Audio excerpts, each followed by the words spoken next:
gorgeous foliage out here. My name is Tori, and for those of you who don't know me, this is my Wizard of Oz collection vlog, and this is our second viewer discussion from the road on the way to school.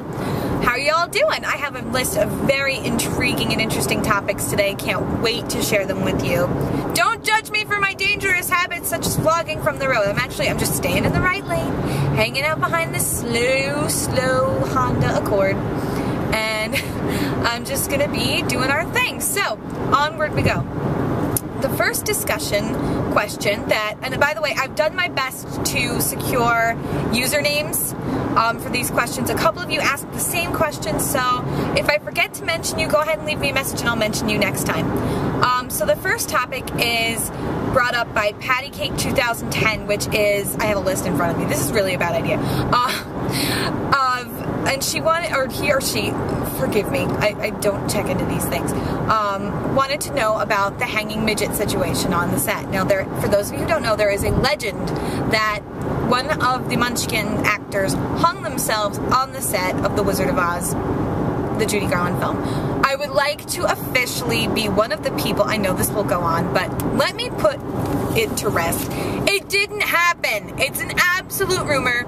All press, no truth. Nonsense. First of all, now people say that you can see the hanging person in the film. Don't you think on a crowded set with hundreds of people, especially there's a rumor that there's one in the back of the Tin Woodman scene, and there's a rumor that one was in the Munchkinland scene where there were literally hundreds of people on set. Wouldn't someone have stopped rolling? I mean, film wasn't that expensive, folks, and MGM was known for being so precise and perfect. If anything that serious was going on set, they would have freaking stopped filming. Absolutely ridiculous. It's not true. I don't want to hear any more of my fans talking about it. It's absolute 100% fabricated nonsense. Okay, guys? Don't give it any credence. That's first of all. Okay? The next issue was brought up by a couple of different people, which was just asking about my opinion of Return to Oz. Sam M16 and Gabby's Dename were two people, to name a few, that asked this question. What do you think about Return to Oz? Return to Oz was fantastic. Return to Oz was not popular, but that doesn't mean it wasn't good. It was a very truthful adaptation of the Baum novels that I think it's the closest that any film has come yet to being really truthful to L. Frank Baum's vision of Oz. It's dark, it's not a musical, and it was marketed inappropriately because Disney at the time was changing hands, and really it was very unorganized, the production, and they kind of switched it up halfway through marketing, and they were like, too bad, can't change it now, too late, and everybody thought it was going to be a warm, cuddly family film, and it wasn't, and people were shocked and horrified, and resented it, I think, for not being the Judy Garland musical. And that didn't mean it wasn't a good Oz film, because in terms of what we, the fans of Baum, want, it's actually pretty right on. It is dated, you know, if you watch it now, the effects are silly looking, but, you know, one thing I really enjoy about it, ambulance, hold on, is that the Henson Company was mainly responsible for the puppetry and for the effects, and I love everything to do with Jim Henson. So, you know, kudos to the Henson family for bringing us such beautiful things as Jack Pumpkinhead, the Gump. You know, I really love what they did with it for the time, because for the time it was fantastic. Moving on to... this is hard to pronounce, darling. Hold on. I love the hugs. There's a V, there's an unnecessary V in your username that throws me off every time. Wanted me to talk about Dorothy of Oz, and I'd like to clarify about Dorothy of Oz. Dorothy of Oz is not a sequel to the MGM film. Dorothy of Oz was a book written by Roger S. Baum, who was a descendant of the original royal historian, L. Frank Baum. And he wrote a book that went between two of the original 14 novels. I believe is it between Ozma of Oz and Dorothy and the Wizard of Oz? I think that's where it goes. I haven't actually read it yet. I'm gonna get on it. Don't worry, I'll get on it. But that's what this film is based on. It's an animated film starring Lea Michele, and a whole bunch of people. Megan Hilty, let me see, oh gosh, Dan Aykroyd, the Belushi brother that's alive, oh, I think it's Jim. I'm sorry, I always forget. Kelsey Grammer, and Martin Short, who's one of my absolute favorite comedians of all time.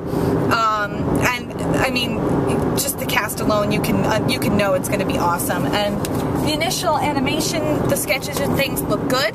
The songs sound pretty. So I think we're going to be looking at a wonderful family film, and I look forward to it greatly.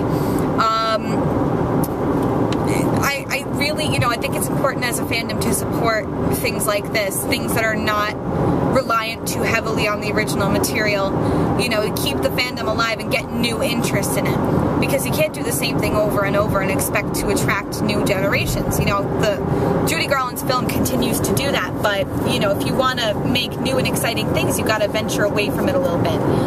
As scary as that territory may be, I'm really glad that people are doing it. Moving on to, okay, this is a couple of things. They call me Ryan G, that's the username, wrote me and sent me a link to his video, which was absolutely wonderful, and I'll link it below. I'll tell you more about it. Had a couple of questions. He wanted to know what my most unique item in my collection was, and that's tough because I have a lot of things that I hold very dear, but I wouldn't necessarily call them unique. I suppose the most unique thing in the true sense of the word that I have in my collection is my teapot, because it's handmade and I don't think there are any more of them. It's hand painted. So I suppose if I had to pick one thing that was the most unique and special, I guess it would be that one. And my Auntie Ruth sent me that, so thank you, Auntie. That was really, really beautiful and thoughtful of her. But, you know, I have a lot of things that I personally really enjoy in my collection, such as my horse of a different color statue that my grandpa bought me, just because he bought it for me and because it's sentimental, but there's thousands of them and they're not unique at all. So there's that. He also asked me what I thought about the London musical. I really, really enjoyed the soundtrack. I don't think it's breaking any stunning ground with the script, or the really where it's breaking ground is the character design and the set design. I love the witch's song. I love her character. I love that they went into her a little bit deeper, and I like that Dorothy was kind of a little bit of a brat in the beginning, singing the song "Nobody Understands Me," you know, feeling isolated, but really kind of being a little bit ungrateful to her family who took her in. I thought that made her more interesting and more dynamic, and I'm glad they did that for her, because Dorothy can be pretty boring if not played well, and there are plenty of people who don't grasp the depth of Dorothy's character and play her as, you know, an ingenue, which is how it's written, but it can be read deeper and played deeper, and I enjoy it when people try and do that. And he sent, like I said, he sent me the link. He dubbed, he animated over the London cast recording of Over the Rainbow, Danielle Hope's recording of Over the Rainbow, and it's really, really wonderful. I really enjoyed your video, and I'll link it below. Guys, go check it out. It's really, really, really nice, and I hope we see more of them. Moving on to Nightmare Crazy 08's question, what did I think of the Gregory Maguire novels, the Wicked series? This is tough for me because I love the first book. I loved Wicked, The Life and Times of the Wicked Witch of the West. That was a great book. Really, truly loved it. I've read it at least 6 or 7 times. I could read it over and over again. It's interesting, it's dynamic. Kids, it's adults, don't read it.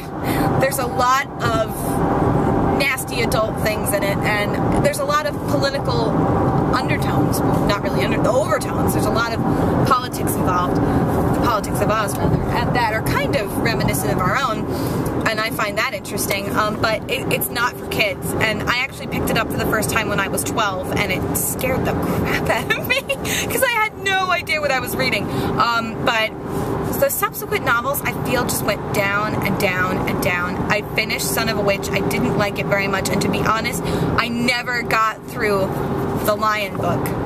I could not finish it. It was like water torture to me, and not because it wasn't well written, because he's a very interesting writer, but it didn't compel me as much as the first one did. I think I think writing sequel books was a mistake.